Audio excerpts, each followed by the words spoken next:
Verse 19, but the Lord would not destroy Judah because of the promise to his servant David. He had promised David that someone from his family would always be king. In Jehoram's time, Edom broke away from Judah's rule. The people of Edom chose a king for themselves. Then Jehoram and all his chariots went to Zair. The Edomite army surrounded them, but Jehoram and his officers attacked them and escaped. Jehoram's soldiers all ran away and went home. So the Edomites broke away from the rule of Judah, and they have been free from the rule of Judah until today.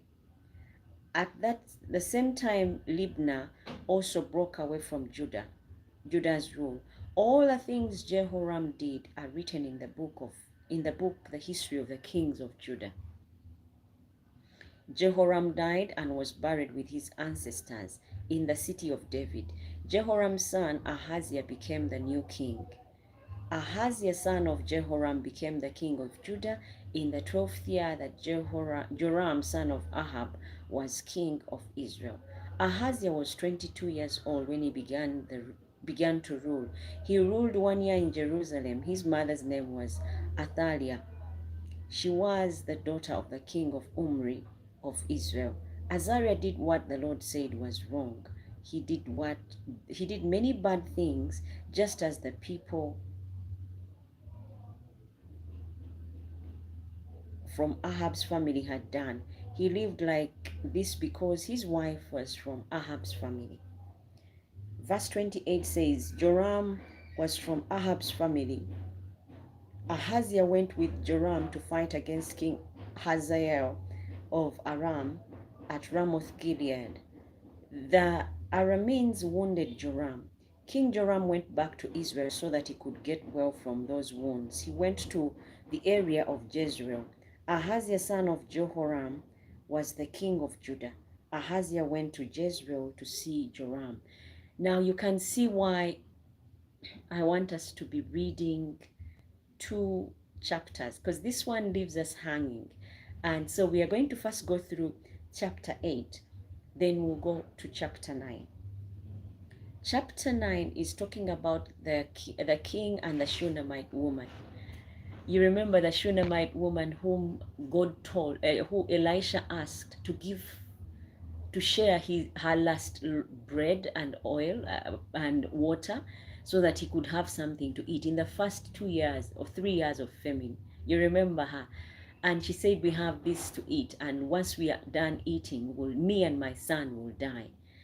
Well, you can see she did not die. That goes to show you from the previous story, just a quick recap, that God does not use only those who have a lot. Sometimes he's choosing to use us to see or test us to see if we can share the little that we have. But we normally wait until we have gathered enough, until we've got it all, for us to be able to help, for us to be able to be a blessing. Sometimes your key out of a bad situation is just being obedient and willing to share the little that you have, so your pot may never run dry. Now this Shunammite woman had just some flour left and some oil to knead and water, so that she and her son would eat and die of famine after that. But when Elisha came to her and asked of some of that bread, and she did obey and shared, their pot never ran dry, and they were able to feed for 3 years until that period of famine passed. But now we are bringing her back in chapter 8. In chapter 8 it says, Elisha talked to the woman whose son he had brought back to life. He said, you and your family. Now again, this is another one. That was the one woman, the widow. Now this is the Shunammite woman who had everything. She had everything, but her husband was old and didn't have any children. And she used to, she prepared a room for Elisha each time he came or passed by, to have somewhere to stay. Now, this, guys, goes to show us that when we prepare or make room or make room in our lives to be a blessing to others. Blessings will come our way in unexpected ways. This woman purposed, she talked to her husband and said, Elisha always goes through here. And if we made room for him and his servant where they could stay and made it comfortable, he would always drop by before he goes on to wherever he's going. Now, Elisha had not asked for any of that treatment, but she made room. May we be a people that learn how to cultivate a ground where God can work for us. Because in hosting the man of God, she hosted God himself. And when there was lack in areas unexpectedly closed off, God opened. We see that Elisha was moved by that act and said, what can I do for this woman? He was asking his servant. And the servant said, when the servant went to the woman, the Shunammite woman said, I have everything. And because Elisha was like, do you want me to talk to the king for you? Do you want me to do this and the other for you? There are things that we can do, guys, that can move the heart of God and cause God to work for us. What is it that you're doing? Continue doing the good deeds. You never know. God in due time will remember you and reward you, because there is nothing that we do that is not going to be rewarded, whether it's good or whether it is evil. It will be rewarded in due time. Now, Elisha found out that this woman could not have children or has no kids at all. And he said, by this time next year, you will have a child. Now, remember, this woman had not asked for a child because she looked at her husband being old, herself being old, and so children issues were a closed chapter, and she was comfortable. But then Elisha said, you would have a child. Now, remember, the child had died, and the woman learned how to go back to where she got the child from. May we be a people that learn how to go back to where it all started. Are you successful today? To learn to go back to where your success began. Are you a mother today? Are you a father today? To go back where it all started. Because he who began a good work in you is faithful to complete that which is started. This Shunammite woman went back to Elisha. Now, this is just a recap for those of you who don't know where we're coming from, and told her to come and see the boy because he was dead. And then and she said, I never asked for a child. You gave me this child, so come and bring him back to life. And God, it's like going before God for whatever it is that he has given you. He's the one who has given you the life that you have. So if anything happens to you, you go back to him and you're like, God, you're the one who gave me this life. Please handle this that has come up, because it's making me uncomfortable. It is making me ill. It's making me sad.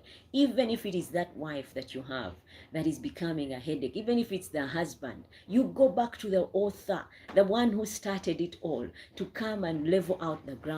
Because on our own, guys, we can do nothing. But with God, all things are possible. So what is it that you are looking at today? What is it you're going through today? There's an author to it all, and it is God. He began the good work. Now, this woman went back to Elisha when the boy was dead, just to cut the story short, and the boy's life was returned. Now, here in this chapter, we are going back to the same woman. He goes back and tells, because it was his habit to go through. And this time when he passed by, because there was room for him in her house, he told her to leave that place and go somewhere else, because there will be a famine that would come for 7 years. Guys, when we do good, we don't know who we are hosting. We may be hosting angels. We may be hosting God himself.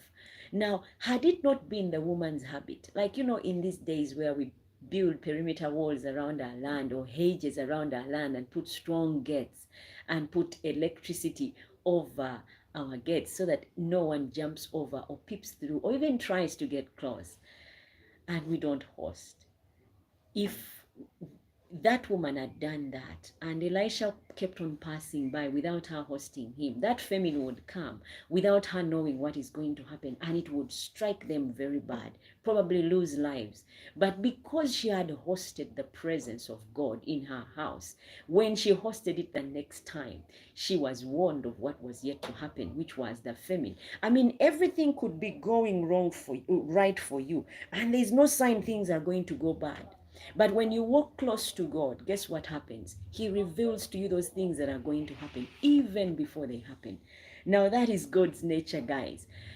If we keep him close, if we keep him close, like this woman, the Shunammite woman, kept that room for Elisha, that anytime he wanted to pass through and happened to drop by, there was room for him to rest and revive himself before going on and doing whatever God had told him to do. Now, in hosting him, she got to know of the future. Guys, if today we may not be all going to be hosting Elisha because Elisha is long gone, but we can learn how to host the presence of God. When we keep God close in our lives, in our homes, in our marriages, in our workplaces, God will reveal to us that which is going to happen before it even happens. Say like there's going to be